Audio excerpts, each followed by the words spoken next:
David Phantom says, so what did you do to make the internet work? Cheer 100. End of line.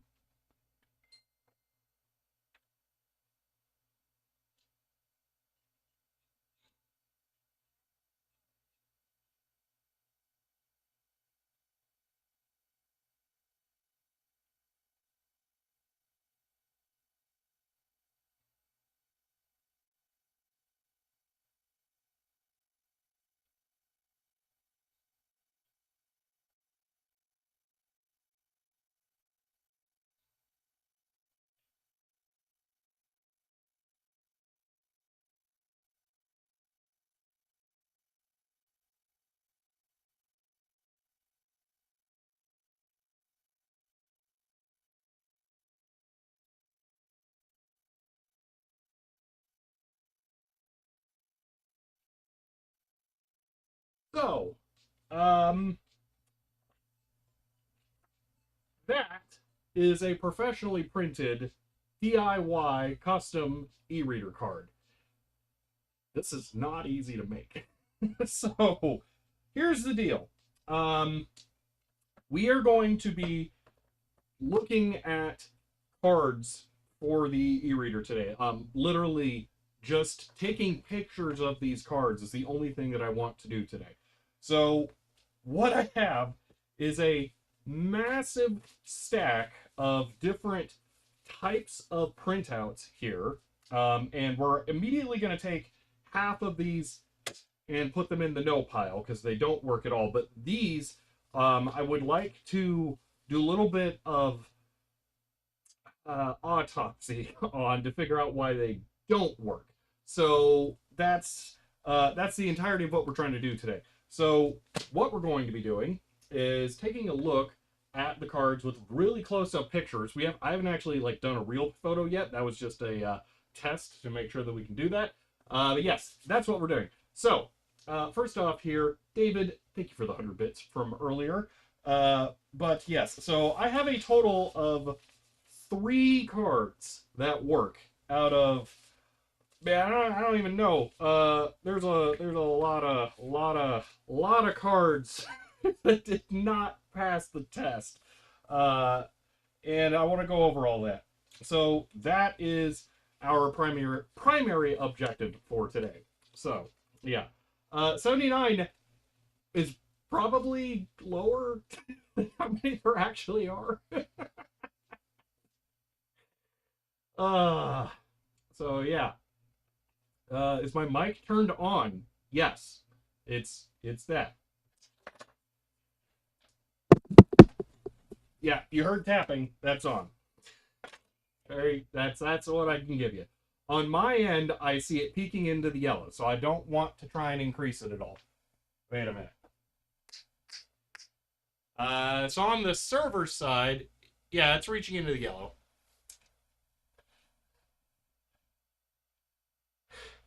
All right. You know what? Thanks for what answers. And now, oh, wait a minute. What did I do to make the internet work? I reduced the bit rate. That was all. See, trying to sign up at the printout tier, get a feeling used to be going out for a while. I was not going to do that, actually. We're going to be cutting some of these today, most likely, as well. The reason I had that ruler handy got the X-Acto knife here. There's a lot of things to look at with these. So yeah, let me go over what all we have first here, how I got them, and what the plans are going forward. And I want to make sure that I keep the good cards totally separate, just so I know. That's why I have an envelope for those. Hear you loud and clear? Okay, perfect. All right. So, all right. Let me go over this and show you some of the cool things that we got here. All right. That angled, beautiful. Okay.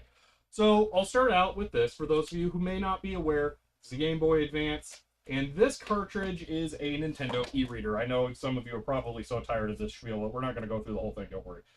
It uses this as a playing card that you swipe through the cartridge in order to load software onto the Game Boy Advance. In this case, this is a kind of clone of a Game & Watch game, Manhole. It's a card, whatever.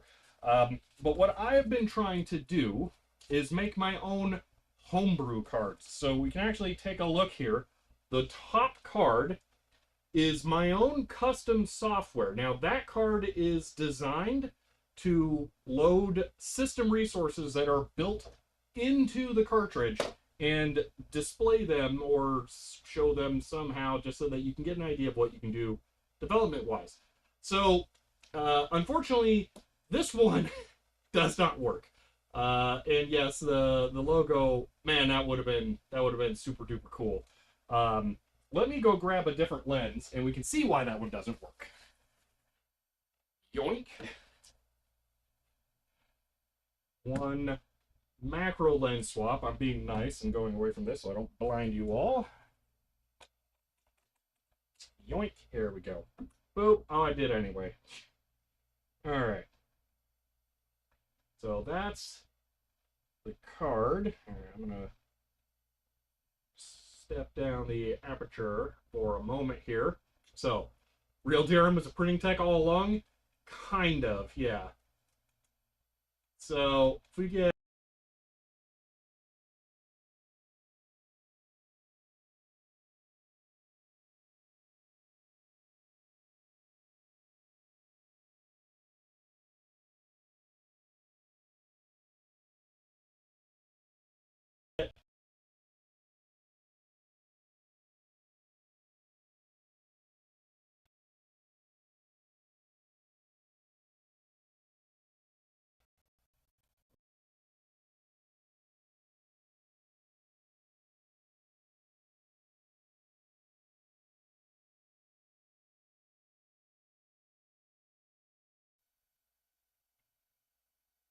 all right, how about that? Oh, was it just the 10-minute lag? Oh, well, that's not that bad. Oh, well. I reduced the stream quality just slightly to help make it work. Anyway, so on the bottom, you can see an original e-reader dot code print, and it's ridiculously high. Now, the quoted dot pitch makes it 342 DPI, but in reality, the details in the print are much, much finer than that. If we get way close on this, all right, I think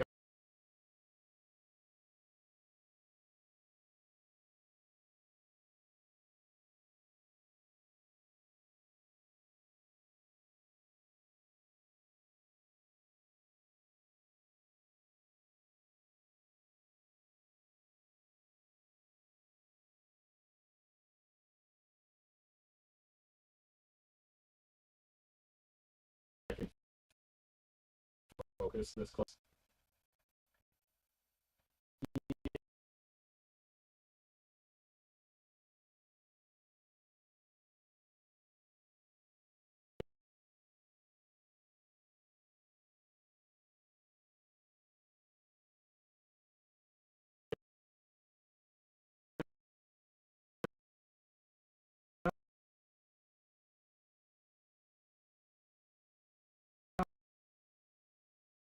Come on.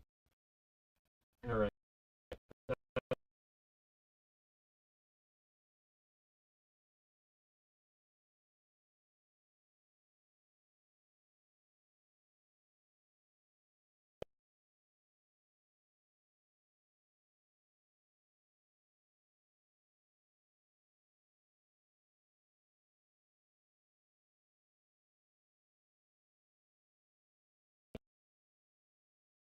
gonna work.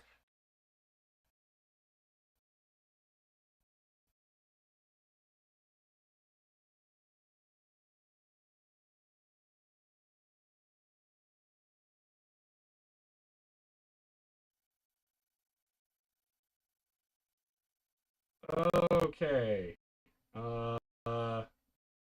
That look better? Yes, that looks better. Okay, let's keep going. Um, Yay. If I eliminate some reflection, there we go. That looks a little better. Okay. So this is a 300 DPI print, all right? And those pixels are actually pretty good there. Um, the problem is, though, if we start looking around, we'll see some issues. There we go. So, right along here, we can actually start to see a problem. And I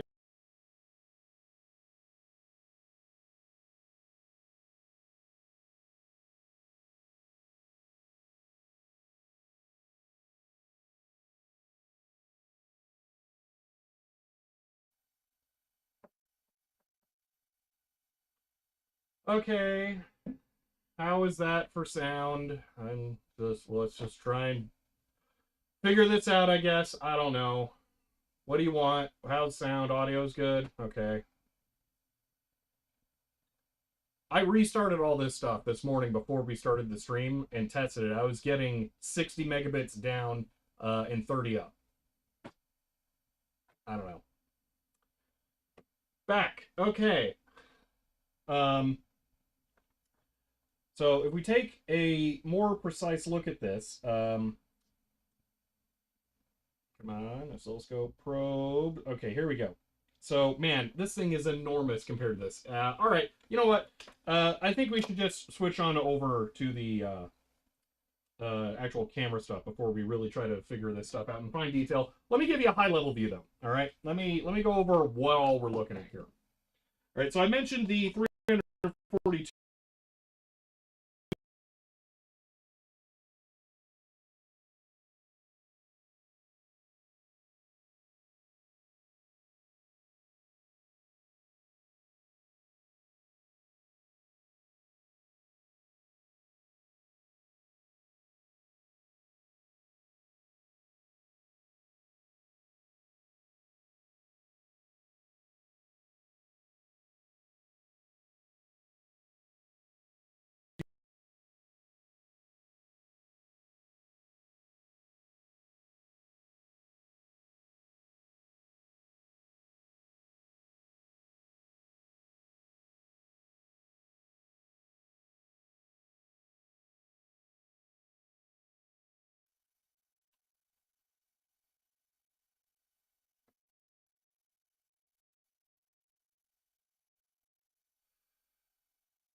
All right, I don't know.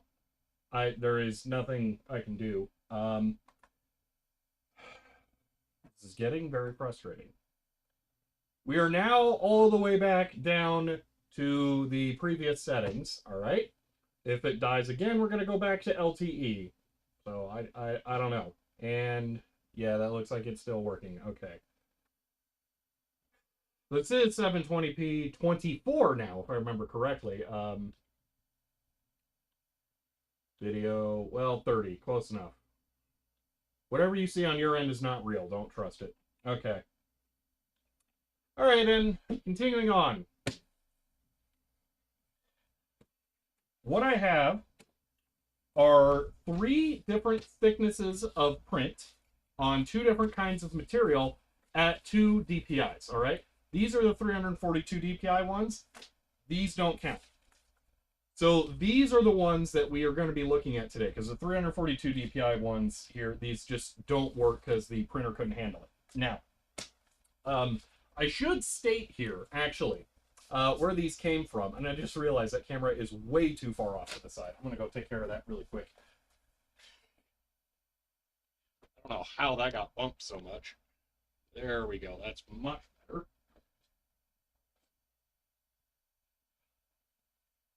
Yeah, industrious ant. Yeah, you're recognizing the notepad things, aren't you?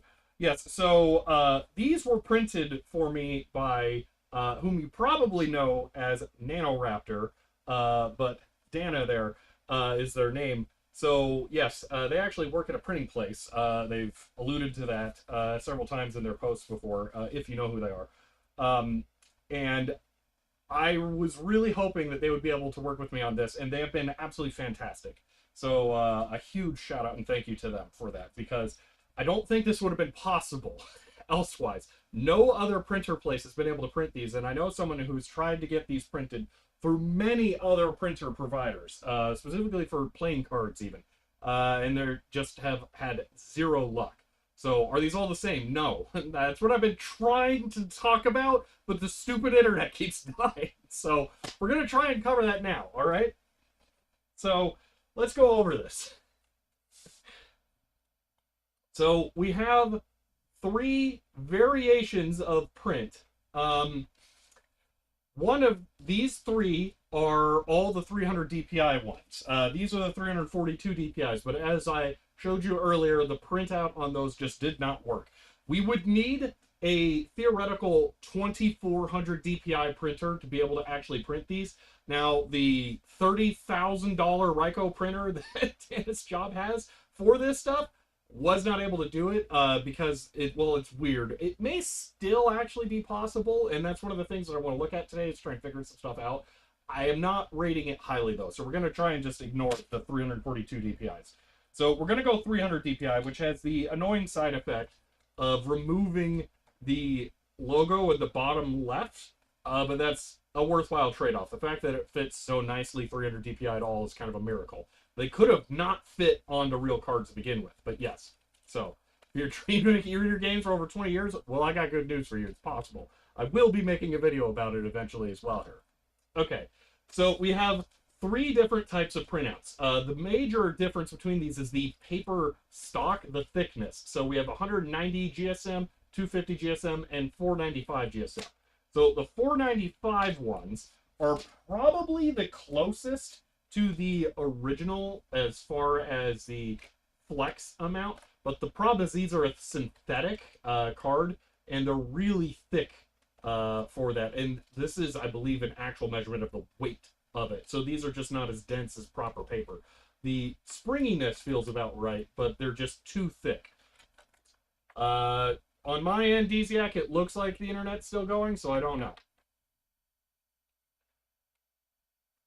So the what is this, 495? I wish I could use this. We might be able to use it with the other material type, but the problem is it's so thick there is friction on the slide action in here, so I don't want to go that. Any thinner would be better. This is, I could consider the absolute maximum is this thickness. So that one is out as far as that particular material, but we can still use these because they do actually work. I have maybe grams per square meter. I didn't actually ask what that is. But then we have two other kinds. So I want to look at these more today. We have 190 GSM and 250 GSM. But the major difference is synthetic material versus satin material. Now, I believe this is a plastic. And one of the things I kind of really like about this material is that it doesn't seem to want to bend to a new shape and form creases. So for cards, I'm kind of leaning towards the synthetic because it seems really good for that. And then we have the, I believe, more traditional paper material cards here. These are thicker. This, I feel like, is a very good thickness for this, but it's, well, it's fine. I don't, like, yeah, it's fine. I feel like I want this thickness with synthetic, is what I'm thinking. This feels pretty okay as far as bend resistance as well, but you can see that did retain it there just a little bit. Paper is just more susceptible to that.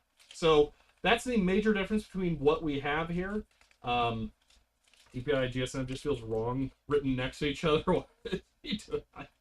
Well, it's due to the print resolution of the source images. So we have a 400 or 342 DPI strip here, and then we have a 300 DPI strip here. Same exact everything else, it's just the strip size that is the difference. But the 342 does not work. So, grams per square meter. Interesting. Okay. So, those are what we're looking at. But the problem is, out of all of the cards that I've tested, which I think I did actually run through all of them, I may not have. Out of all of them, only 3 cards had valid codes on one side. None of them had valid codes on the opposite side for reasons we'll check later today. And then, what was it? 5 of them here had valid codes on one strip at minimum. But I would like to point out that there was at least one of every thickness and material type. So this is the 495 that worked, and that's synthetic. And then there are 250s. That's the 250 there. That is the satin material. So the paper materials that we're using here are all completely valid. So that is not a concern. We can use any of these materials. So it'll just be preference for hand feel, durability, and all that kind of stuff as far as what we need to go from here. So we know we can make cards that work based on these, but we don't know why these don't work. So what I want to do today is go look at these in really high resolution photos and then try to figure out what has gone wrong. Because there are some actual indications here that we could figure out what the problem is, and I have a suspicion between these. So I don't have the images here, and this is why. Let's just, you know what? Let's just go over to the camera and we'll start taking photos. That way, I can walk you through what's going on so that we can understand this. I'm going to go ahead and take the manhole one over. Nicholas up as Prime and says 25 months ALREADY exclamation point. Thanks for the streams and keep up the good work. End of line.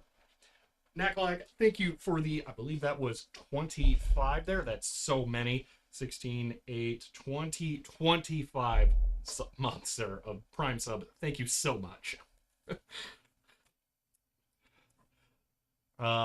Okay. Paper thickness here is usually written. Yeah, okay. Let's see. Americans only handle their standard measurements. Eagles. So usually it's just grams. SM's left out. Okay.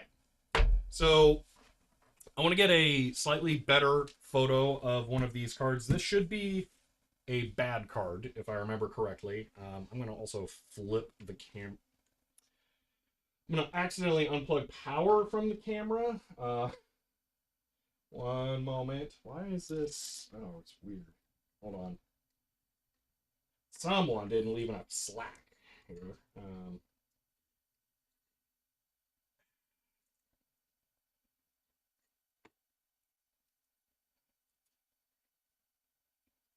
right.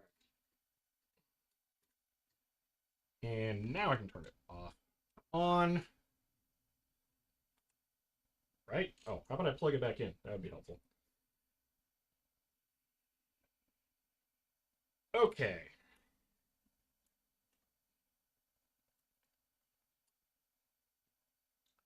Yeah. Reconnect.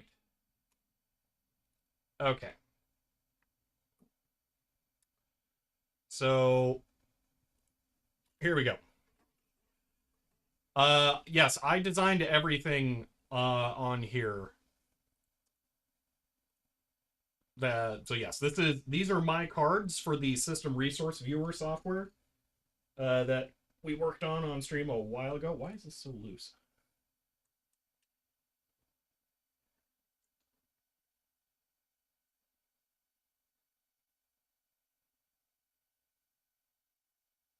Okay, that does not want to cooperate. One moment.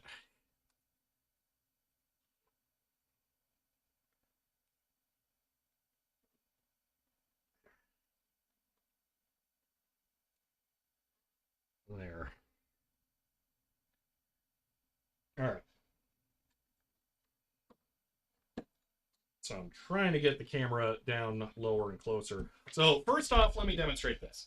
I'm going to scan the card on the A-Vision scanner. I've got that here for other reasons, but we can go ahead and do a test scan just so that I can demonstrate why we can't use a scanner for this.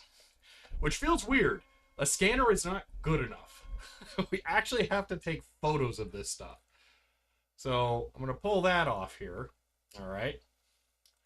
And then waiting for Xane to find, yep, the scanner. There we go. Okay. So this is Xane. I'm going to go ahead and acquire a preview. While that's going, I'm going to bring up the other windows here. Look at how tiny that little card is. So yeah, let's go ahead and do that. And we're going to do this at the full DPI, 600 DPI, which is high for something like this. I'm saving it somewhere. I didn't really want to. Oh well. Rudifira subbed as Prime and says, end of line. Alright, here we go. The problem is, this is the very edge of the resolution of what we can view on this thing. So this is useless. Yeah, we can't make out enough detail here to learn anything. So that's what's annoying about this. I'm going to go ahead and delete that. So yeah, we cannot use a scanner. And Rudifera, thank you for the Prime sub and for 10 months there. So back to photography. What we're going to do, we're going to get up real close on the cards. And we're going to take a look at the codes from way up close as I can get. We may have to bring the other... I'm pretty sure we're just going to have to switch to the other lines. I'm just going to do that now. All right.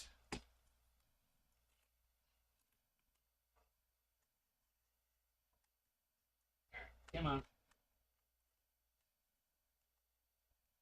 That's right. This is opposite land for the Nikon. Oh, where is it? There. Bingo. Okay. The bright side, I can manually focus this. Yeah, this is going to be way better. Okay.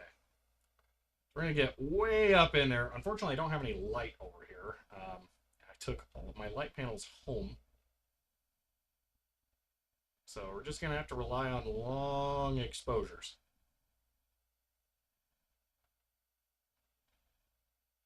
Okay.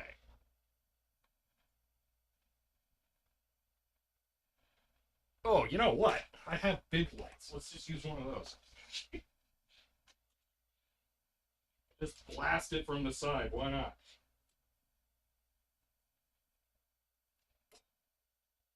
Power supply.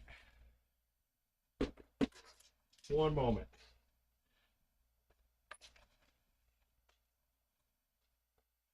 Good luck, webcam.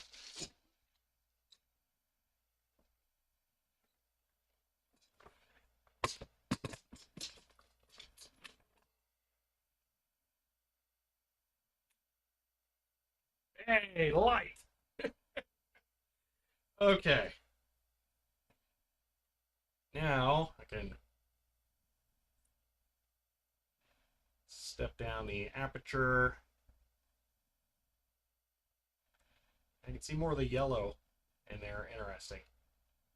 Alright, I wish I could make this one autofocus, but I cannot. And the resolution of the live video is terrible, so it's really hard to tell.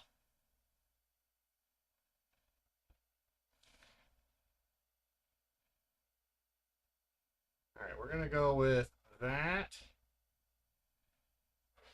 Let it stop wobbling. I'm going to take this down, increase that. Hover over the button, lift the mouse, wait.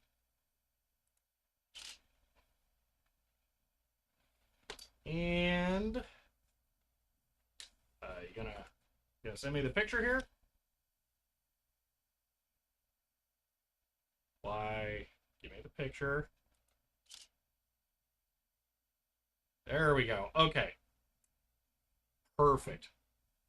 Yeah, so this shows exactly what's going on, why this doesn't work. Okay. Oh, that's discovered these barcodes? Yeah, really. I'm going to pull this down a little bit. It's going to be weird sounding for a second.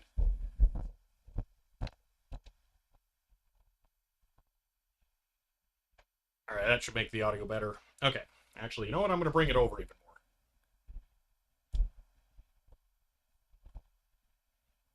more. Okay. Um, Theoretically, we might be able to have the e-reader display the dot codes on the screen, but it's, sorry about that. It would not be easy. We would have to write all new software for it. All right, I'm going to open this with GIMP so I can demonstrate what's going on and why I want to look through a lot of these cards so that we can try and figure out a solution. So the thing that I am most concerned about, we can see right here. Man, this image is blurry. I was really hoping we could get something sharper than this with the camera, but oof. All right, we'll have to figure this out. But what we can see is these are the horizontal. This is gonna bug me. I gotta try one more time. This is already a macro lens. This is really tiny data, really fine details. It's just hard to take a picture of. I'm gonna bring this closer. A lot. Make this more upright and try and hand tune the focus here.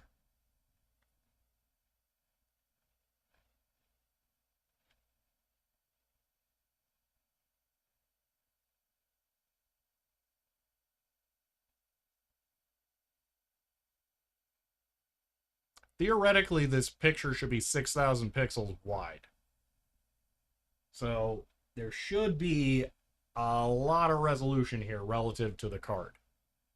But we have to nail this photo.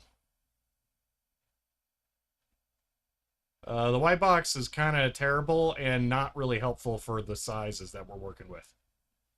Additionally, it'll probably bounce so much light around that it'll get back into the lens and blur the photos even more. Okay. You know what? I'm just gonna get a wireless mouse, and then I can set that up on the other table.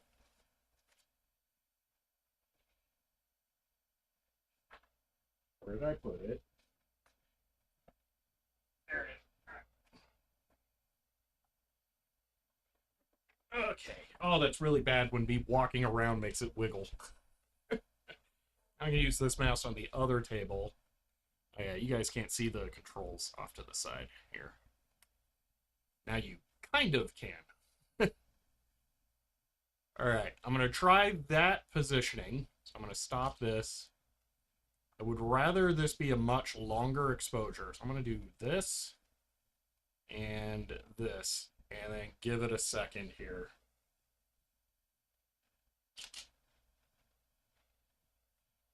Okay, it's a little better. Drop the ISO, retake. I think that's just not in focus.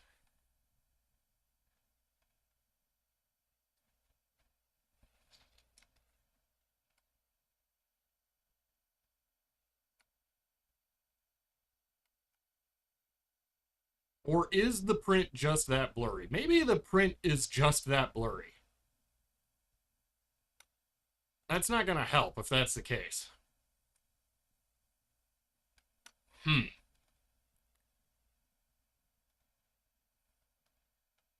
Maybe the print is just that blurry. It's not the JPEG. This is the size of pixels way there. So we're at like, how many pixels here? 20 pixels across for one dot. It's not the JPEGiness. I think the print might just be blurry. Okay. All right, well, let me go over this now. So, compare an actual card. That is a good call. Let's do that. Yeah.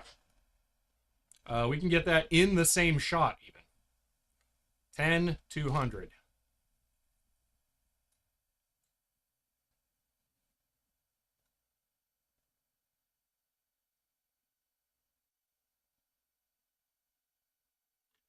Yeah, the main benefit to getting an actual card in there is the real card is, I'm pretty sure, screen printed, not inkjet printed or sublimation printed, however you want to think about it. So it's razor sharp.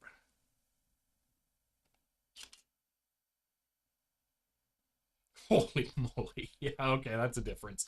All right.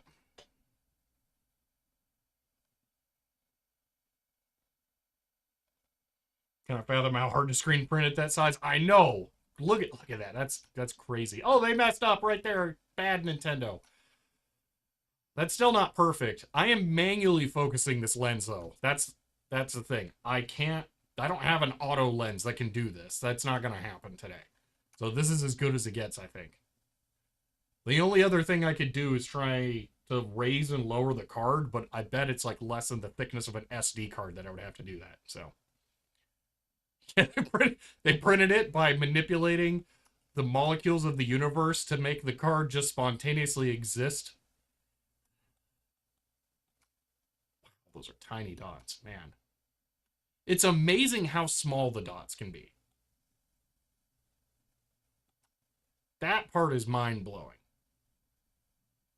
Oh, they're absolutely larger, fatter on the repro. Again, this down here is 342 DPI. This is 300 DPI. We're allowed to do that level of deviation. That is known to work. But there's not a lot more that we can do than that. Anyway, let me go over the problem. All right, there's several places where we can see this. Wow, that one's really, really bad. So here's what I'm going to do. I'm going to duplicate the layer. I'm going to make this one down here darker.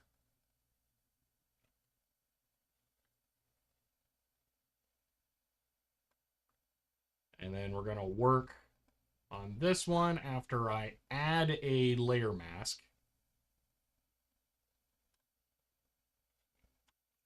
Nope. Add layer mask, black. Okay. Then we're going to use a gradient with bilinear. All right. So here, nope, invert that.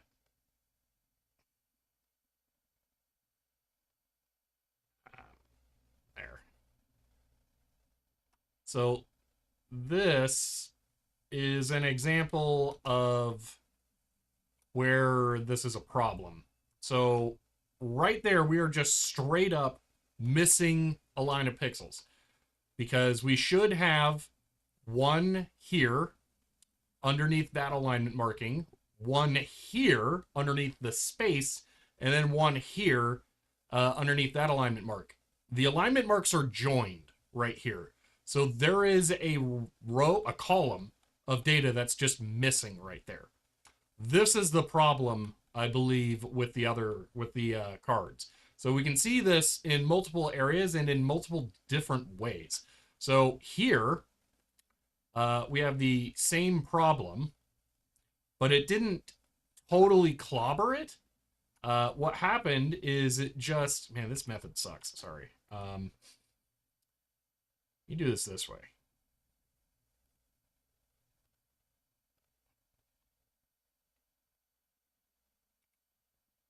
There. What happened here is that we lost some width. I think this pixel is half as wide as it should be. So it's not joined, it's too wide. Oh, you know what? You're right. That one is too wide. That is another thing that happens, which is super confusing.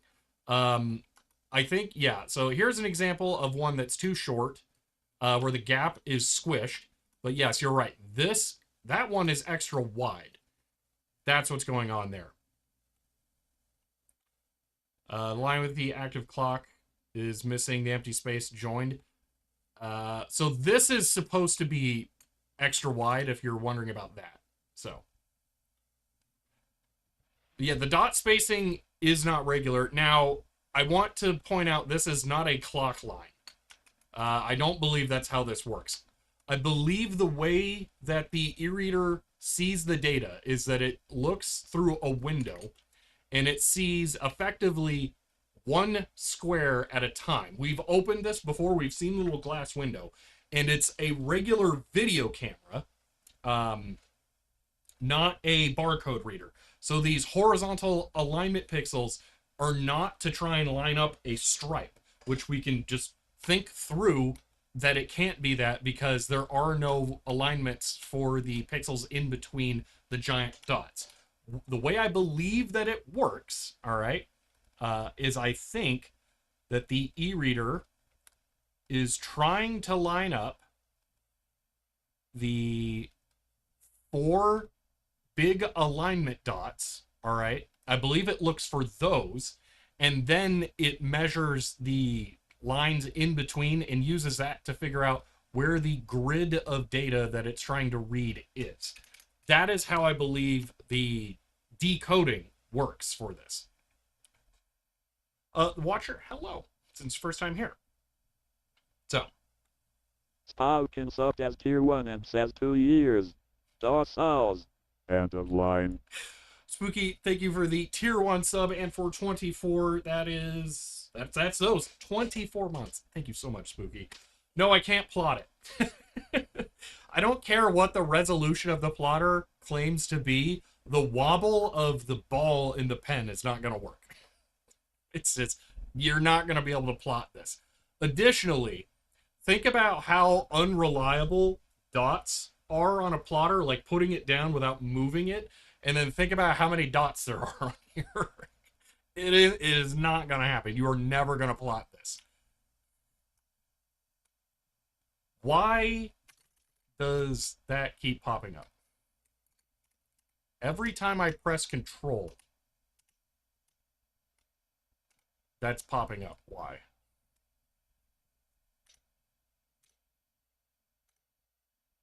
That's super duper annoying.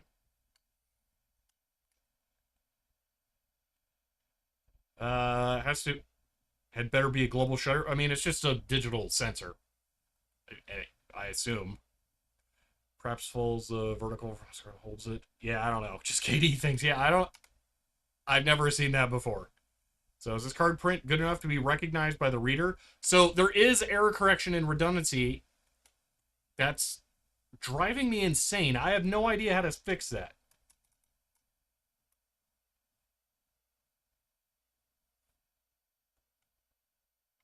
Hold on.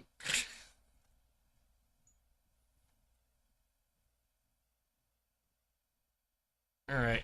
Yeah, this is the regular workstation here. I reinstalled the NVIDIA drivers. What happened? So last time we were using that computer, we couldn't get drives to recognize. The entire USB 3.0 Linux stack was just broken.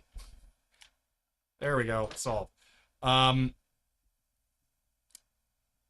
So yeah, this card does not work.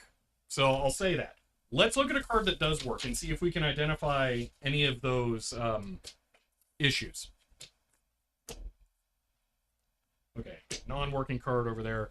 So yeah, this is what I want to compare. So that is a working card down there. I want to see. Yeah, I'm not seeing any of the joined dots. Yeah. So I have a speculation what happened, but I would like to get. I'm gonna photo this, and then we'll look at this a little more closely, and we'll compare it to the other one. I'm just leaving the OG card in there as a focus reference. Okay. And 10. Giving it a second.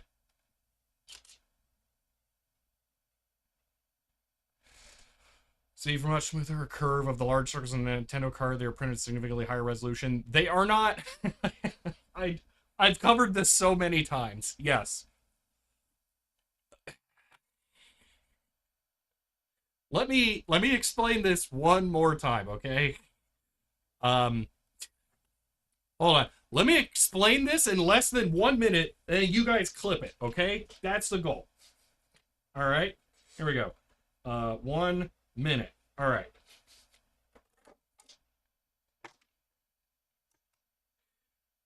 Okay.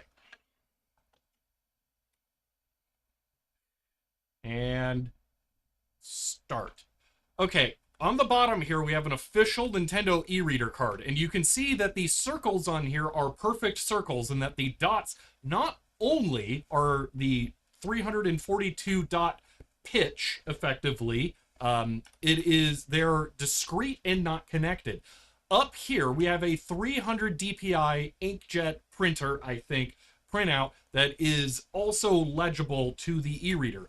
Now, there's a significant difference in quality between this print and this one, and that's because this is ink being put onto the paper with a print head, and this is most likely screen printed. One of the reasons why you would need these separate lines in between the dots is if you were using a mesh that allowed you to apply ink through a filter that puts it onto here. So the reason that the Nintendo e-reader cards are perfect and look so good is because they are screen printed, not dot printed. 1 minute exactly. There we go.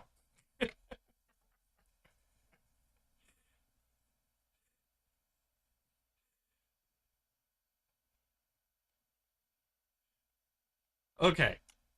So, yeah, all right. This is a good card, and it has none of the issues that we saw. That's fascinating.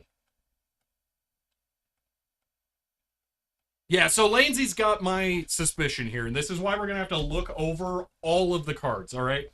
So let me bring this camera wide, and then I can do some hands-on demonstration of things. All right. We'll also see if we can get a wider shot to work. Okay. So here is my best guess at what has happened and what I think we need to try and find to confirm this. I haven't heard back from Dana yet on how these were laid out. But my best guess, this is a working card, okay? And we should probably start labeling these. This is a working card. Amazingly, that's a non-working side of a working card, and we'll get to that in a second. So that was actually impressive that it looked that good. We'll leave that down like that. My best guess is that that was printed in that orientation, and this one was printed in this orientation. Now, the reason that would matter is there are two motion systems in a printer for inkjet printers. One of them is the paper moving through the machine. The other one is the carriage that holds the actual print heads. Now, one of those two things could be more susceptible to wobble on their printer. And if you printed these in different axes, you may not have the problem happen in the very thin strip like that. Now, we saw in GIMP here, all right, if we take a look at the bad card printout, all right, and, you know, let's just go to this one. If we take a look at this, so we see there's an issue. I'm going to make this line super thin here, all right. We see an issue right there. Where's the next issue? Right here. That's the next one. That is not as wide, or that is wider than the strip is tall.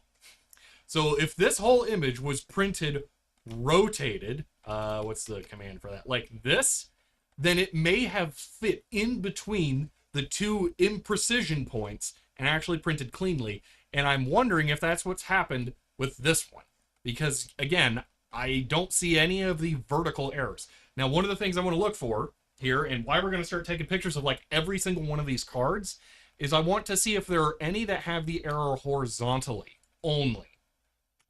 So that's what I want to look for, because if we have one that has a horizontal error, then that kind of confirms the theory. So, see, lots of processing at all steps that no one has control. Yeah, please forgive me. Hold on. Noobish Way, what is our goal? To fix a broken card. So 9 to 9 Tango. The goal here, let me take a step back. No, that's not what I want.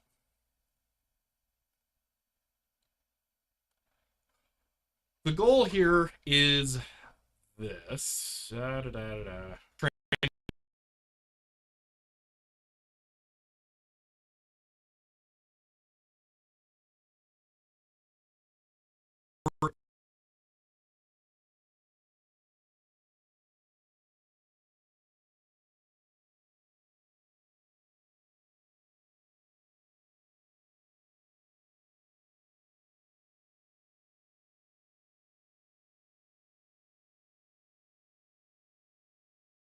Is always inaccurate. Yeah.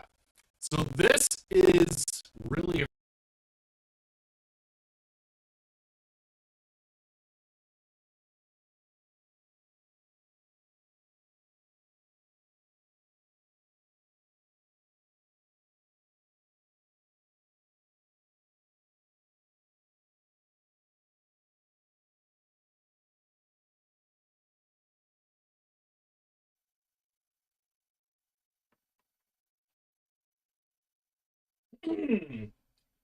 okay.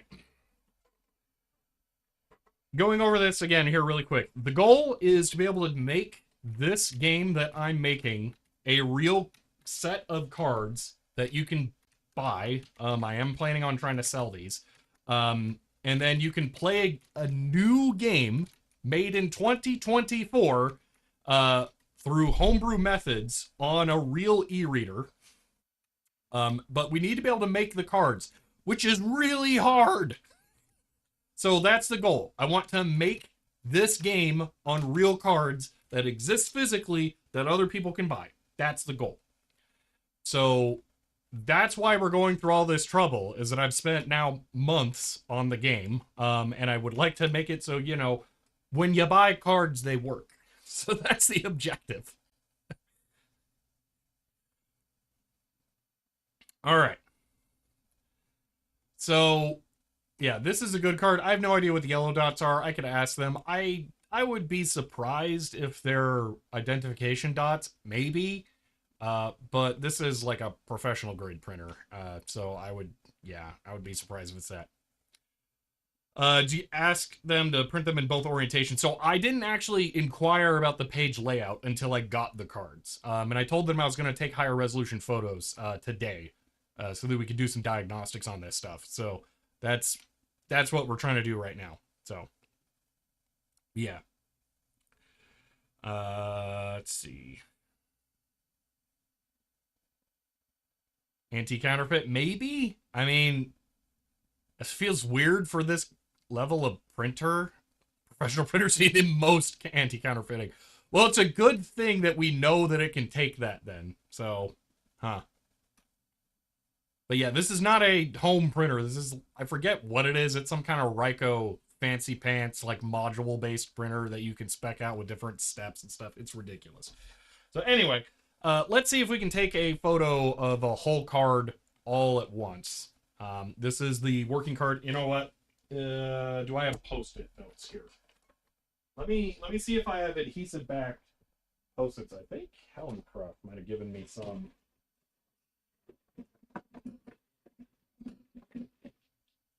Where did I put those? There they are. Are these adhesive? Oh, they are. Helen Croft, thank you. These are about to be super duper helpful. Okay. Yes. All right.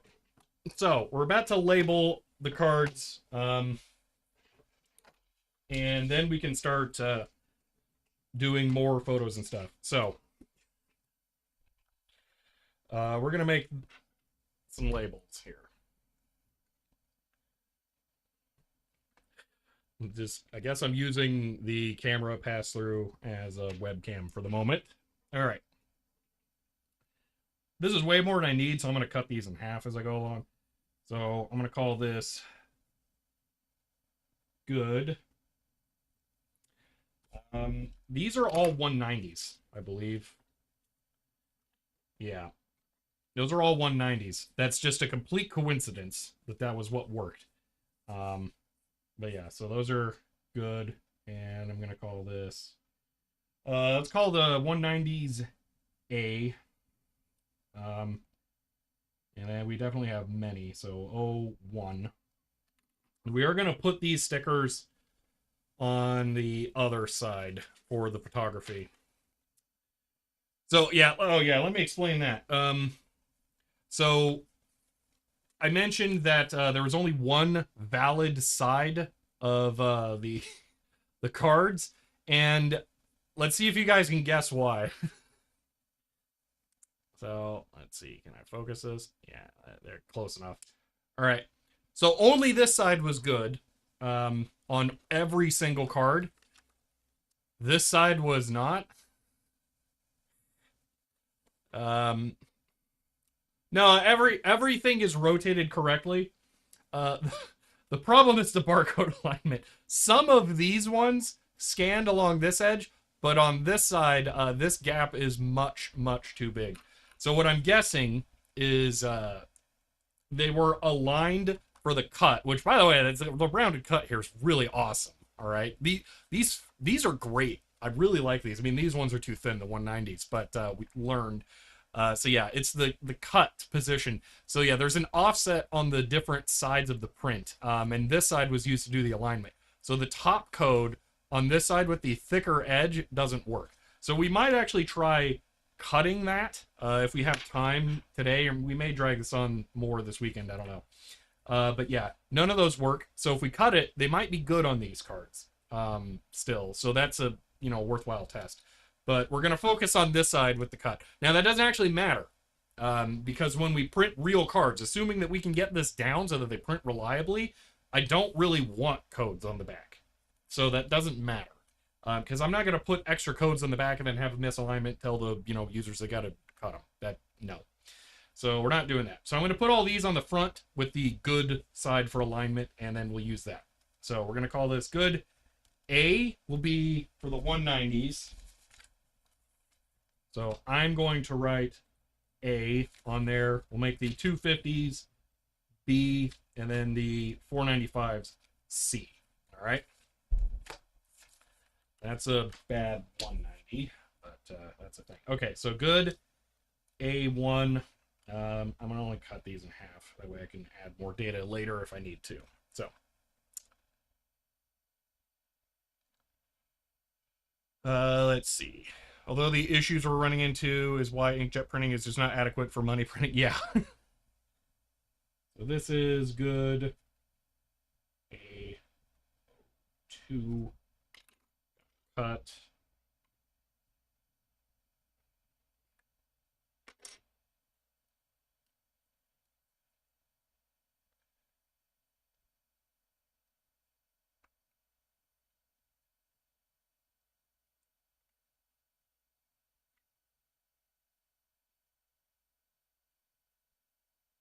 Good. A03. Okay.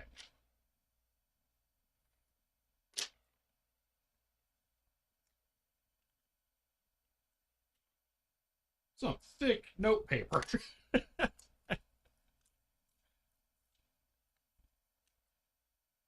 All right.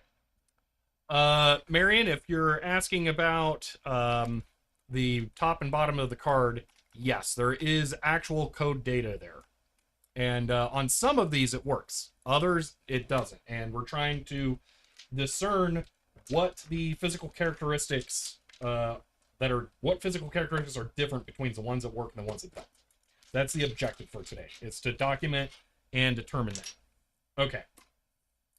Let's get photos of every card as I label them. I'm going to see how good it can get with a full card shot.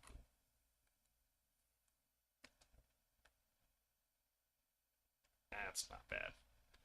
Looks like camera's rotated a bit, though. Oh my gosh, it's so floppy. That's not even moving anything. That's just the thread on the ball head. Ugh. All right. I'm going to try and have it photo that. We'll see how that goes. All right, bring that back to 10. Have we figured out the encoding? Oh yeah, no, it's I guarantee those strips work. They're good. They're fine. The problem is printing them is like a nightmare.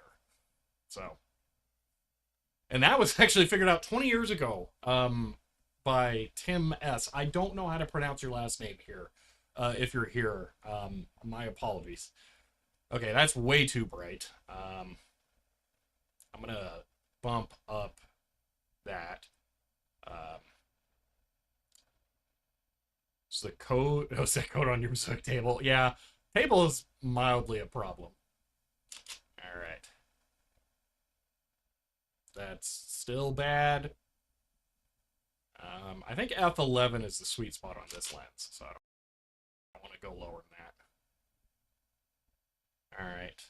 That's still not great. Wow. I don't know if I'm going to be able to get the label and the barcode in each shot. That's terrible. Open with GIMP. I don't know why they're upside down, but whatever. Oh my gosh, that's awful. Wow. This is so hard. This is ridiculous. Man. All right, here's what I'm going to do. I'm going to wildly defocus it so it has to refocus and then see if that'll make it work.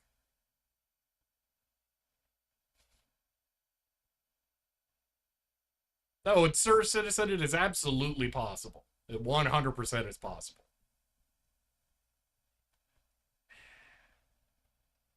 Maybe not the photography. not the photography of this size. Let me think about this. I mean, I think there's enough resolution for that, but maybe not. Maybe, man, maybe we're gonna have to go sideways. I don't know.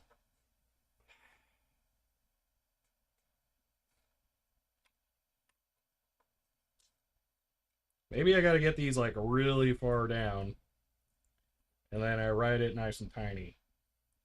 A0 and then we get way in there. Well, that was already max zoom. Okay. Let's try a much tighter focus. I would like to get a lot of the barcode in the thing still.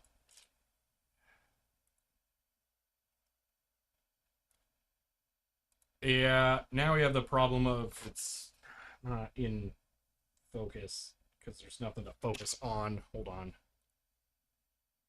I put handwriting right in the middle, stupid camera.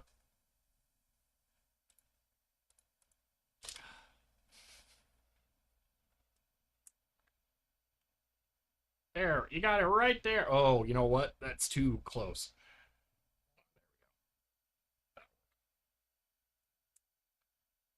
It was too close for it to focus on. That was why I couldn't do it.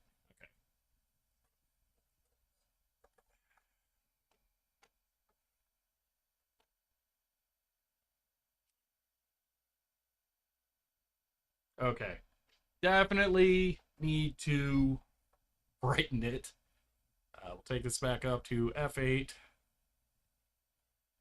Oh, that's good enough. We don't need to make it write it any smaller either. I'm going to bring this down 140.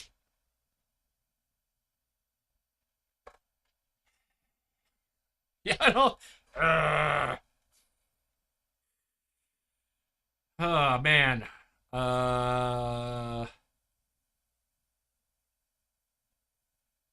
Poot, it only does that through the software. Scanning it does not yield a better result. This 600 DPI scanner cannot scan those. It's just too small. These dots are 300 DPI. They're actually 600 DPI detail. So you can't scan with a 600 DPI printer 600 DPI detail. That's the problem. We would need like a 2400 DPI scanner, and while theoretically I have some here that claim to do that, they were not really capable of it. So I know we can't scan it. Man, this is rough. All right, we're gonna go tighter on the image. I guess we're gonna have to go back to the manual lens, which dang it. All right, so it's gonna be super bright. All right. Uh, and now the alignment nightmares again.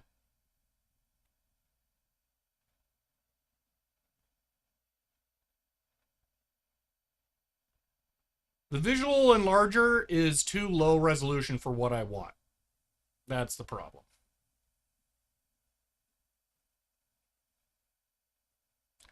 All right, that'll work. We're going to have to go with that.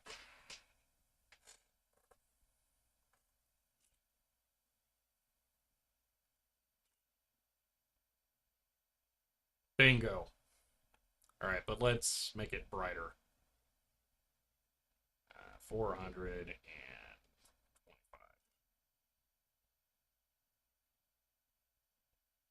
Beautiful. I think I'm actually quite happy with that. Yeah, we'll go with that. Okay.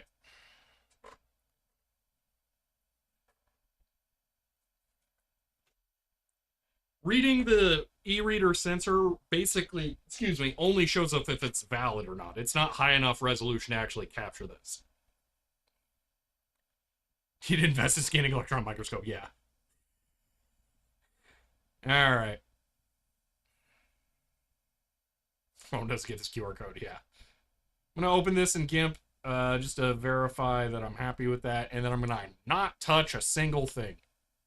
Yeah, with the pencil lead markings, which, by the way, that's how fine detail this is. We can see the gaps where the paper has like a pit in it that the pencil glided over. End of line.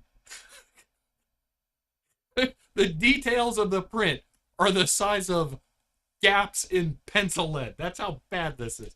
But BCF84, thank you for the tier 1 sub and for 24 months there. I very much appreciate that. Yeah, that's how small we're printing. This is ridiculous. But yeah, that'll work for what I want. We're not going to be able to get the whole code, but we can see it well enough. Yeah, that's what we're going to go for. Okay. Let's start documenting these. Discard. Okay. So I'm going to try and not bump the camera. And what I'm going to do is I'm going to just put a little tab in the corner where it was so that I can align it that way.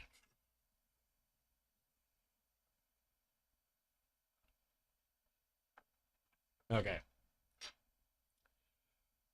Probably do perspective correction. We're not trying to decode this here. There's only one objective that we have with these. All right. And I'm mildly suspicious here in the center, actually. Open with, hold on, let me look at this one more time. Is that a compressed line in the middle? Yes, it is. I think. Maybe? No. No, it's not. I thought, what I want to try and find is if in the vertical print, if there are any that have just a horizontal line but no vertical lines, or the issues. Again, you guys, you weren't here for this earlier. Let me open a different one to demonstrate this. I can show you what the problem is with the printouts. So open this with GIMP. This is a bad print, all right? And this right here is where the space where there should be a dot is too narrow, and it barely put down any ink. That's the issue. That's what we're trying to detect. The card that we're looking at here is a good one. There's actually nothing wrong with it. That scans not just fine, but it works.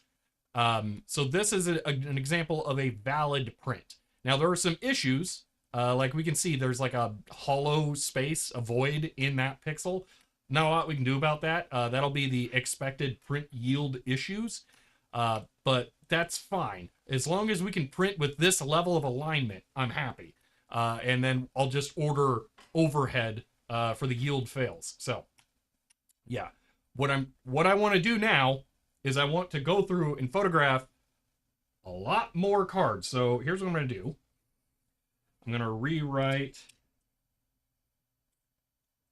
AO2 in the small area at the bottom. AO2. Okay, and I'm going to move it into position. And then I think I can just clickety click. Score. The alignment works. Okay. So yeah, now we just have to get the codes documented and then we can start to collect. We're collecting data. That's what we're doing. We're trying to figure out what the issue is. This is a 1200 DPI printer. Actually, this is where it's very complicated, okay?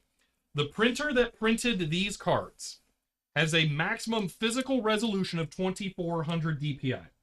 However, the digital input it can accept is a maximum of 1200 DPI. What happens is it interpolates the 1200 DPI data to 2400 DPI for the final print, and then that's a step that's kind of out of our hands. So that's why it's a little weird. So is it worth getting test patterns printed, just horizontal and vertical lines at the required resolution, not actually a readable program? Well, I'm going to say this. We're going to do, I don't know. I don't know. It's difficult to say.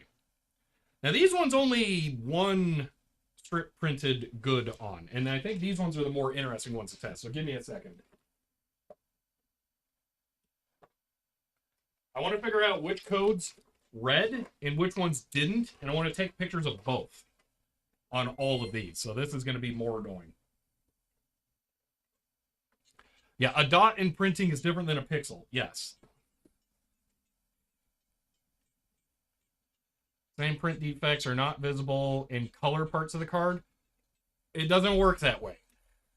Here, I'll take a random color area photo, and you'll see why. It does. Color is printed completely differently. So you see the black area, it's just solid, but then the color has this off-axis weird dot thing. Color is printed by dithering several ink colors with a different amount of intensity, the size of the dots. This is called halftone printing. So you couldn't print this data with halftone printing like that. You have to make it more controlled. It's very annoying. Okay.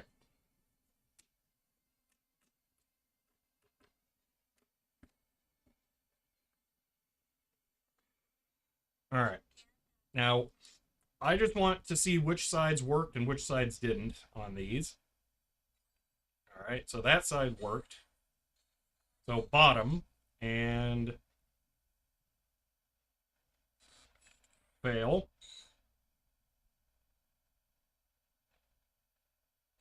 Fail.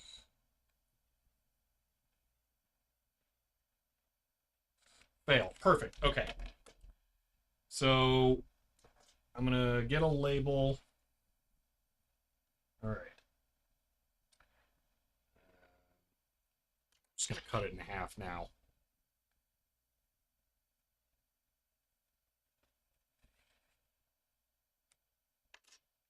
All right. So this is that that's the 495. So that's a C. We're going to call this CO1. C01.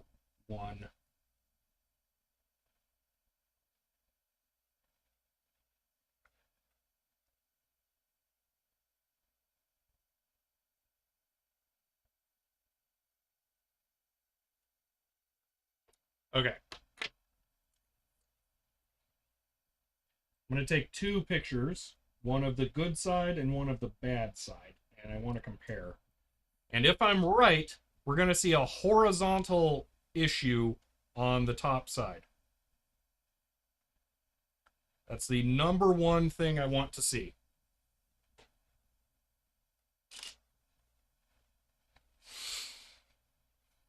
Okay.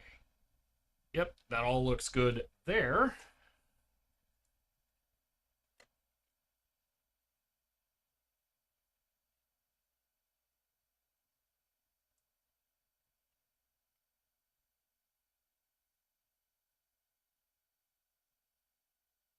And this may be slightly out of focus. We'll see. And then top side, it'll be dark too now that I think about it. Yeah, that's weird. Um, all right, I'm just going to rotate that around.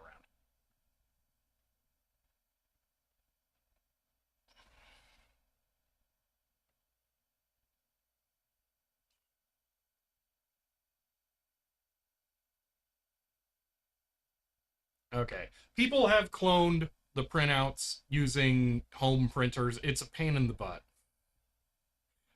I'm not interested in trying to print my own professional card, so I don't really care. Okay. Do we have a bad horizontal line anywhere? Man, this one sucks. This is a really terrible photo.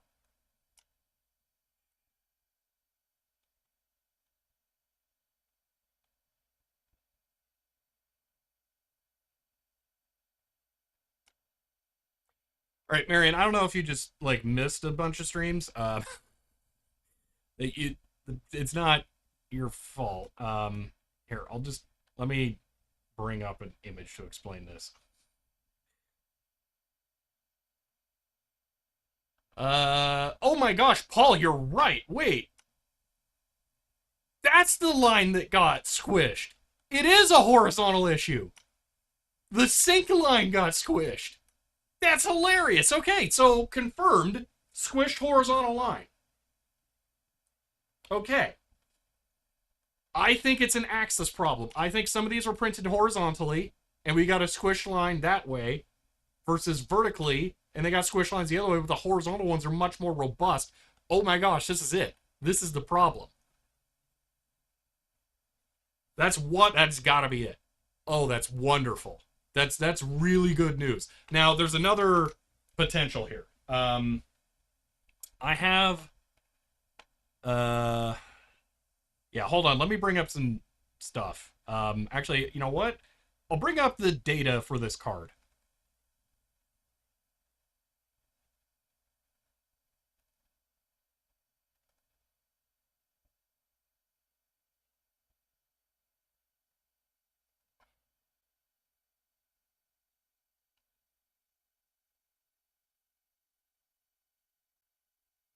Oh, wait, no, hold on.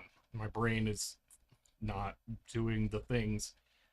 Okay, we want side B. Okay. This is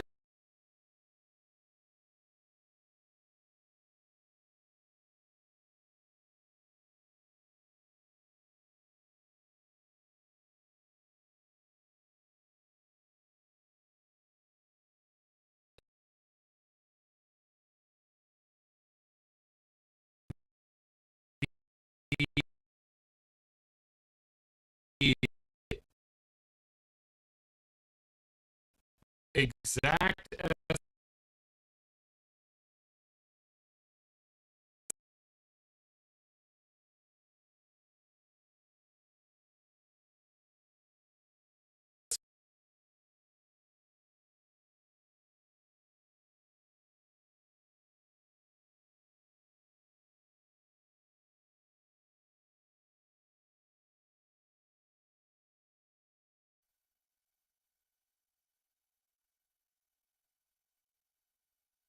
Okay.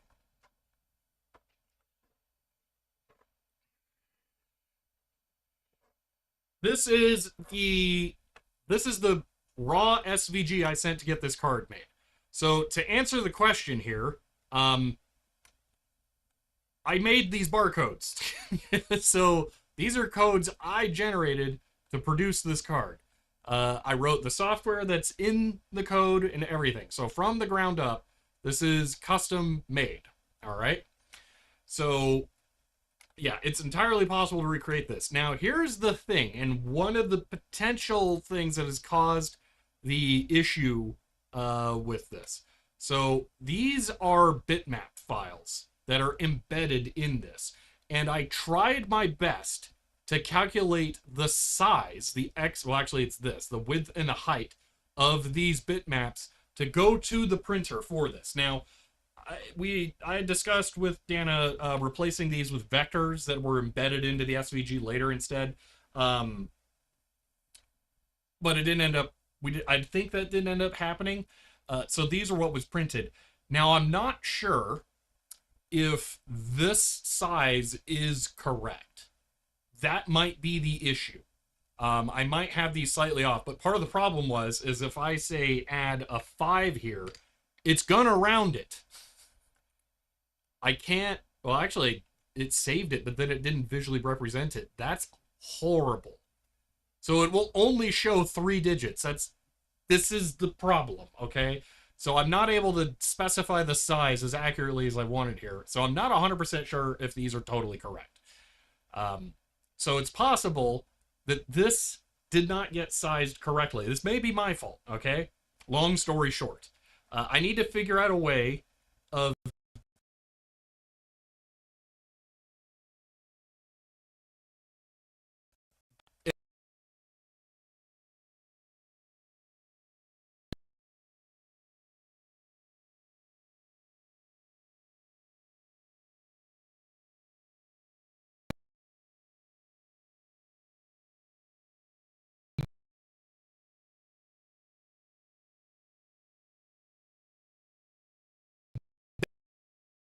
getting this data in such a way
Okay, apparently that showed up briefly. I don't know. All right, here's what we're gonna do. I have no idea if this is working or not. It's not showing up for me on the server remote desktop thing. Oh, there it is. Okay, cool. All right, it's just super duper delayed. Delightful. I can't read chat right now. Bear with me.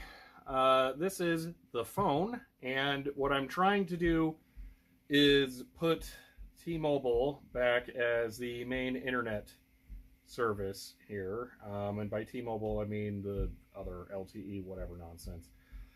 So I'm trying to get that going. It's being a complete pain in the butt. And yeah, that's what I'm doing right now. So bear with me here for a little bit. For some reason, the router is rejecting the T-Mobile internet. I have no idea why. It's very, very annoying. So yeah, just trying to figure this out. It shows it connected. I don't know. Wow, the internet connected connection chart for the last bit is bananas, and it just absolutely lost it when I started streaming. That's ridiculous. Wow. Okay. Can I open a real web page on here yet? Let's find out. Google.com. Let's see. Do I have internet? No. Why? I power cycled everything, and the T-Mobile network is just not working now. Cool.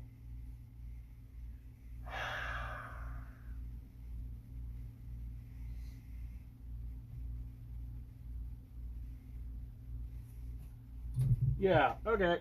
I guess I'm going to go back to the Pi, because that'll actually kind of work, at least. I don't... This is very, very annoying. This is very annoying.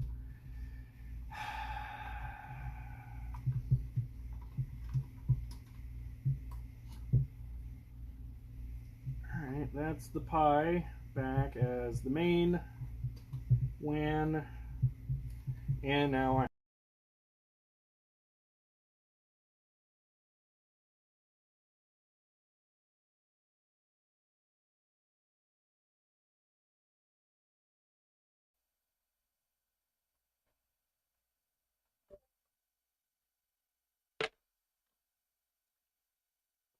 I don't know. Whatever. This is terrible.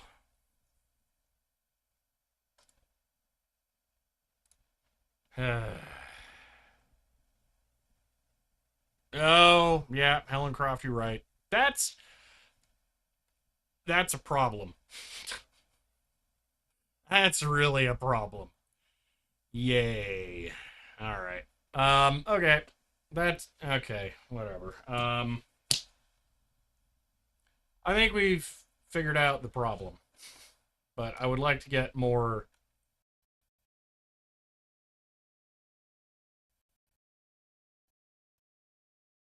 uh,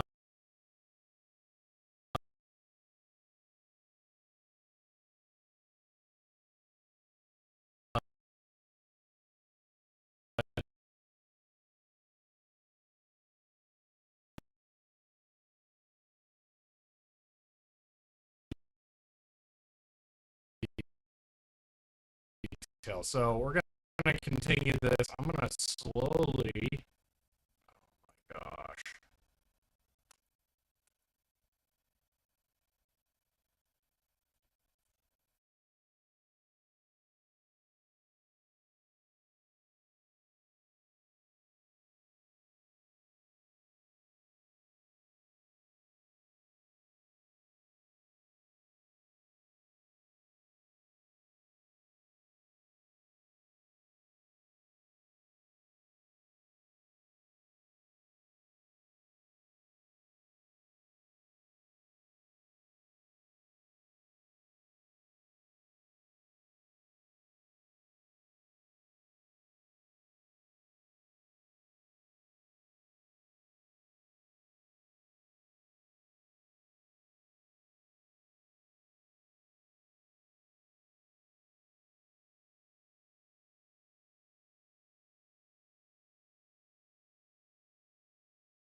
Okay.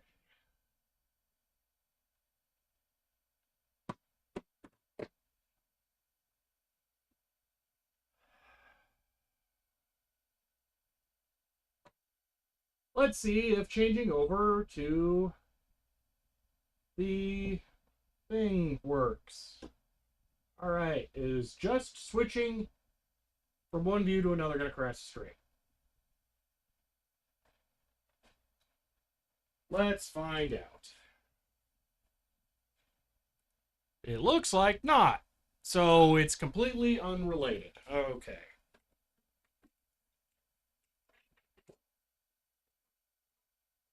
I restarted the Raspberry Pi.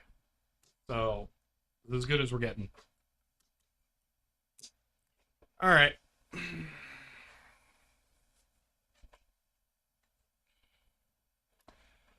Uh, okay. So confirmation on my theory of what the problem is there. So at least that's cool. Okay. Back to this. Let's take more pictures. So, yep, GBA has just been sitting there on. All right, I'm going to scan cards, and we're going to figure this out. What was the theory? Image scaling. Basically, I think some of the cards are rotated one direction versus the other. Genuinely, I cannot bring myself to describe it again. Sorry.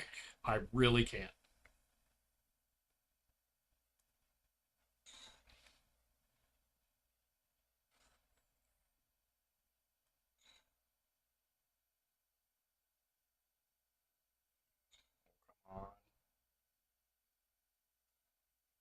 I didn't read errors on those. Watch it be the other side that was actually good.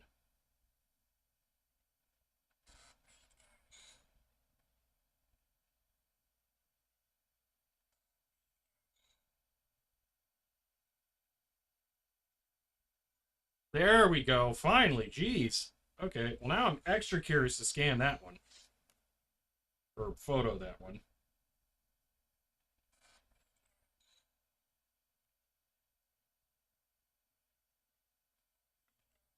Huh.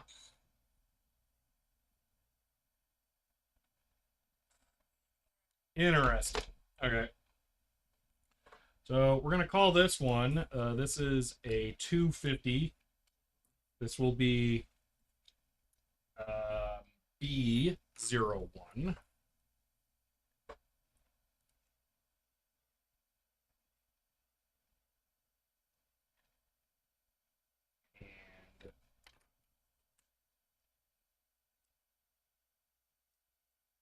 this is going to be a bad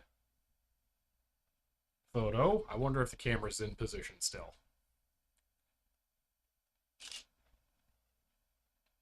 It's a miracle. Okay. So why did this one not work? There are any obviously compressed lines here? Not that I could see. There's no horizontal compression.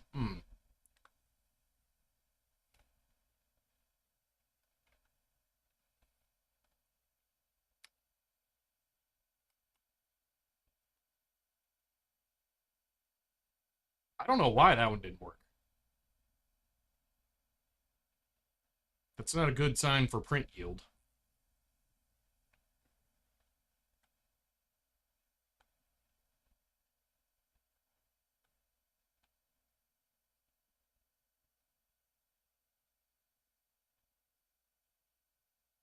That's the right size. Yeah, I don't know where the issue is.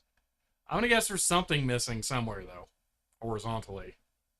I think we lucked out on that other one with it being one of the alignment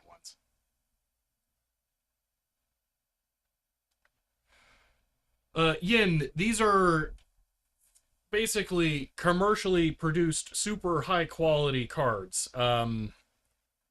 So it's a big fancy Ryko printer that did this.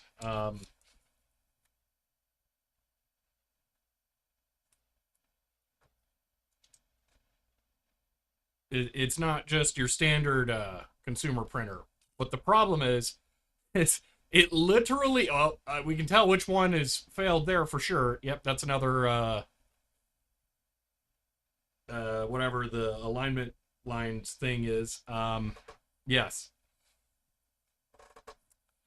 So that is that. But yeah. So, oh yeah, problem.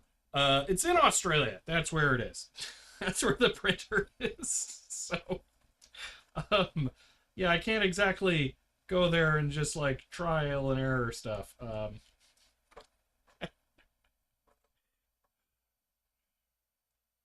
Rico, weird. I've only ever heard it pronounced as Ryko locally, but okay. Huh.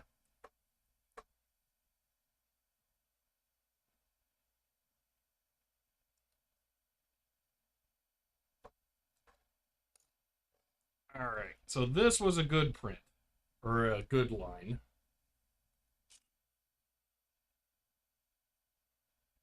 Is there anything visually wrong with that? Not that I can see. Okay. Please have TV commercials. Pretty sure. JDB. Okay. Huh. All right. That's very interesting. Okay. I don't remember what this is. Probably bad. Yeah. So I'm gonna guess that they definitely printed these in different axes, the cards, and that is the answer here. But I think the main takeaway here is that this quality is fantastic, and that if we can get the scale of the image sorted out, because I have a feeling the problem is with the source SVG. But if we can get that scale sorted out, I think this is nailed. I think this will be totally doable.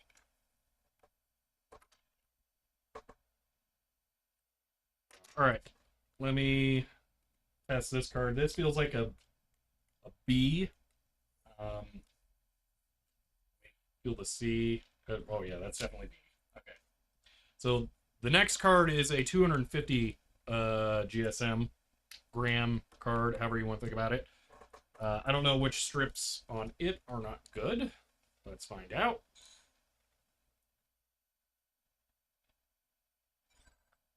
That one worked. I'm gonna try this earlier. Okay, not sure what you said. Did you print any at 300 DPI, like the thermal print? So no scaling. Uh, uh, this is why I have a hard time answering your question because I we have different definitions of this. Um, the printer is 1200 DPI, as far as I'm aware. It only prints at 1200 DPI. What I did is I tried to size these dots, any that are physically identical to the thermals. That's what they should be. That's what it should be. There should be no gaps in between the pixels, if that's what you're asking. There should be no gaps.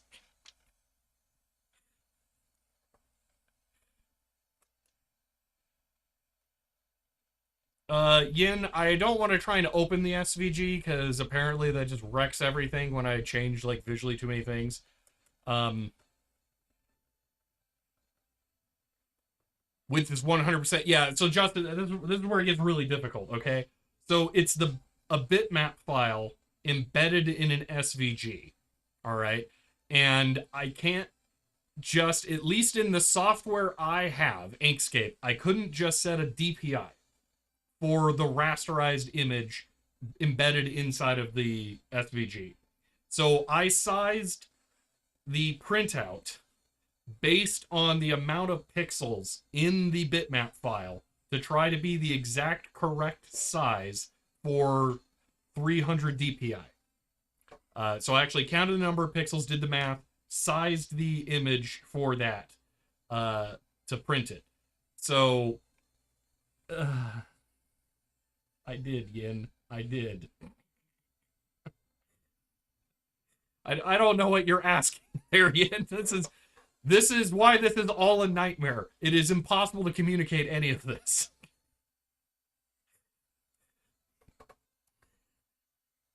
This is a nightmare. What what does this code do? That's all that matters. Does it read? I'm gonna guess no because I put it in the no pile. That looks like a no. How about the one on the back? No. No. I can give it one more shot. No. Okay. All right. So this is a B. You asked no question. I know. This has been a very frustrating stream. Wait, this is the second B, isn't it? I put B here. Is that? Yeah, it says. Okay, so this is BO2. BO2 down. Good. Oh my gosh. You know what? For sure. Circle is also good. That'll work. Okay, that one was the one that worked, right? Oh, come on.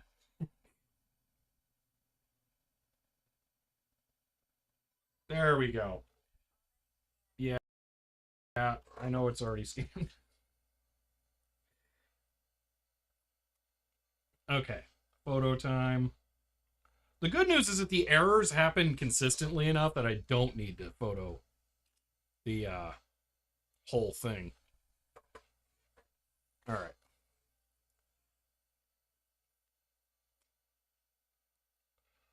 Putting the so what you want, Yin, I think you may have asked about this earlier, is trying to make circles in the SVG. No, I did not try to do that. So I actually had someone email me months ago now, and it got buried for many reasons. Some kind of script that I have not looked at to potentially convert the bitmaps to SVGs, but I don't know how that'll work. So it may be that I attempt to do that. I don't know. However, I already know what's going to be the problem here. Wow, this is getting fairly consistent. One moment, you'll see. It's another alignment line that's not working. Or not good. It must just barely fit. We probably got super lucky that this worked at all. Yeah, bottom alignment, too thin. That's crazy. Huh.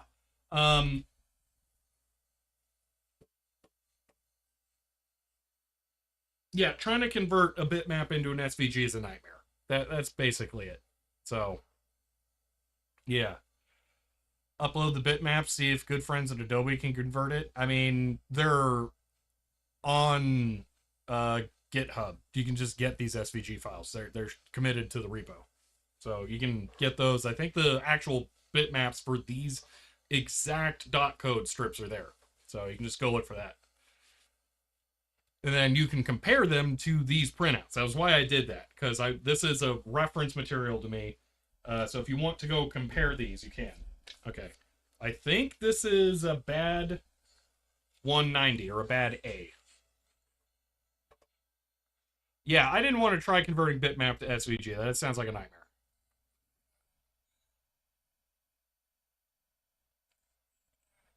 All right, hold on. I'm going to take a picture of this. I want to see which axes the errors are in. Because apparently there's errors in them no matter what. Okay. Looks like it's going to be horizontal. Do I see any that are obviously bad? Oh, wait. No, they're vertical. Yeah, they're vertical. Okay, so this one's just dead. Okay. So, all right. We probably found all of the good horizontal ones. Although, maybe there should be more. But we'll find out. All right. This is a 190. We're going to call that an A. So A, this is going to be number 4, A04, and this is a bad Stripe. All right. Yeah, bad verticals never work. No, bad verticals are completely impossible. The reason that the bad verticals are 100% a curse is, let's see, where are they? There's one. There's one. There's one. There's one. They repeat so frequently that it's impossible for enough data to survive. The only reason the horizontal ones work is because sometimes it misses the codes entirely. So, yeah. I think I got super duper lucky that any of it worked at all. Like, unbelievably lucky. So, yeah, that was a non-working code. Okay, putting that aside. I'm going to start making a pile for that. Some of these were functional. Yeah. All right. Kind of want to find more good thick ones. So let's look at this.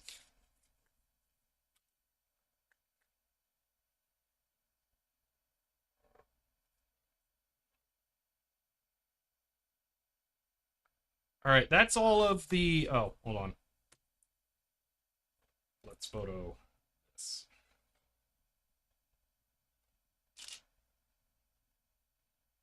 So that is... Why does that one not work?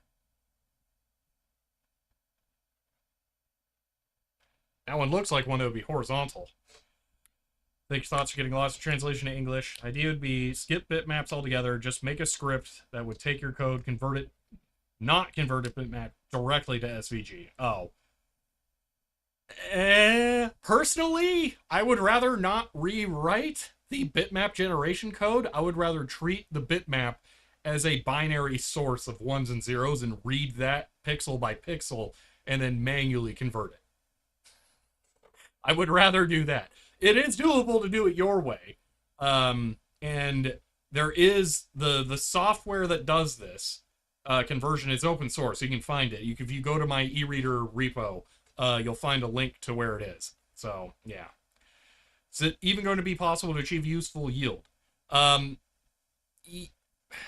We need to figure out the problem. Here's what really needs to happen. I need Dana's help to try and figure out how to get these perfectly sized for their printer. That's what we need.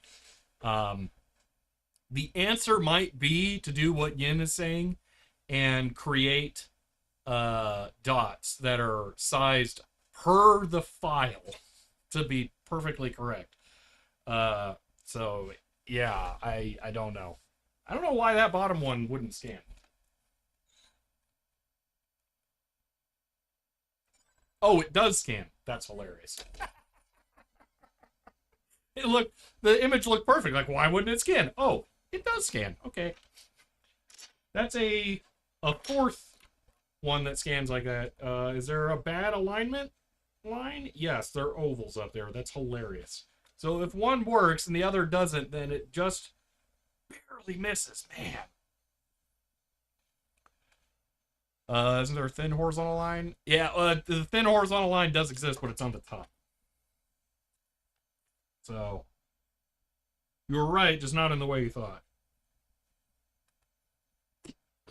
Ooh. It's okay. Okay. This is A05. Bottom was good, top is bad. 5. Good. 5. Bad. It has to have been a rotational thing.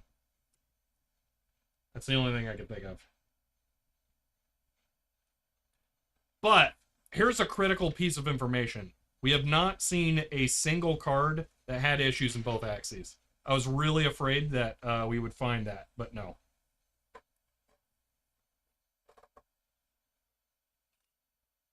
There's a chance, even off stream. Can you take a photo with a good print next to a thermal print? We can do that right now.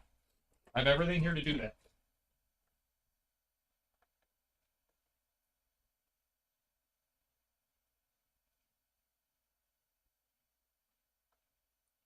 So, just to validate, That was a good thermal print. That one broke in new and interesting ways. Anyway. Alright.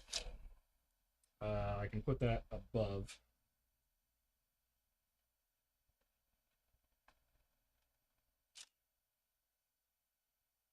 There you go. Wow, it's amazing how spotty the thermal print is, but that works.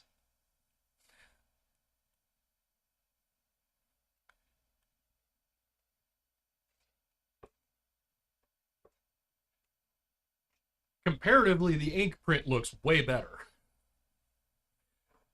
But I think the e-reader might actually like the smaller dots. I don't know, it's really hard to tell. Anyway, let me get a picture of the bad side.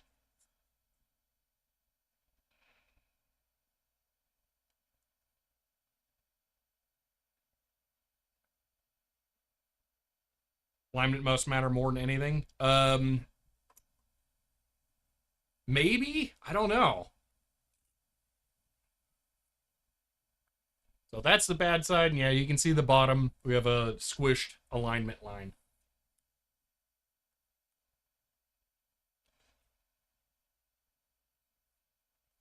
You know, I should be marking these for how they failed. So like, if we go back to this, that one has verticals. I'm going to put a big I on that. That's a vertical fail. B02, that one had good ones. Yeah, I'm going to mark these. So what I'm doing, I'm putting an I or an H, essentially, for marking whether or not they were horizontal or vertically printed, but I'm making it, like, really exaggerated.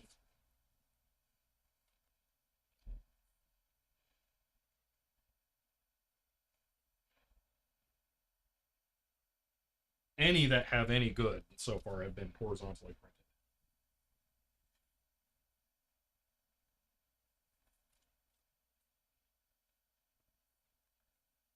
We definitely got the information I wanted to get today, though. So I'm really happy about that.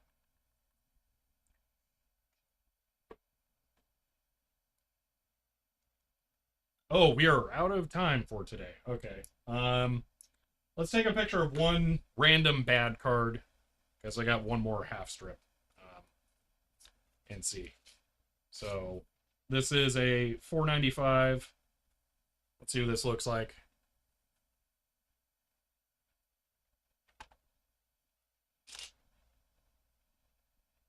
That is... I don't see any vertical issues.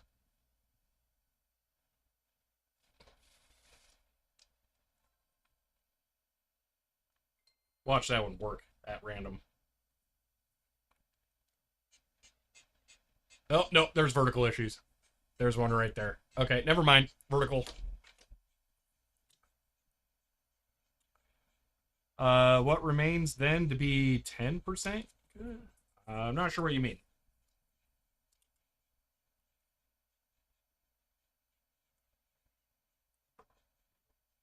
All right, so this is a C.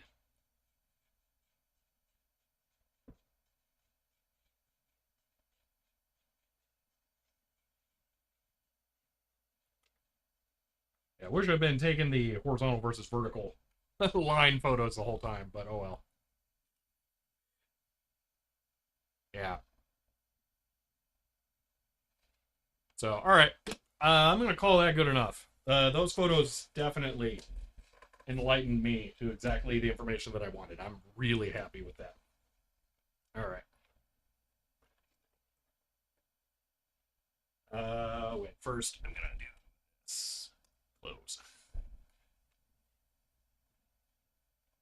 All right. Please don't crash stream. Maybe. I actually have no idea. I can't tell here. Yeah. All right. So, is the printing the problem or the scaling? I am not sure. That's the thing. There are two potentials here, okay, as to what the issue with the cards are. So if it's scaling, that it doesn't seem like it's scaling. That's the thing.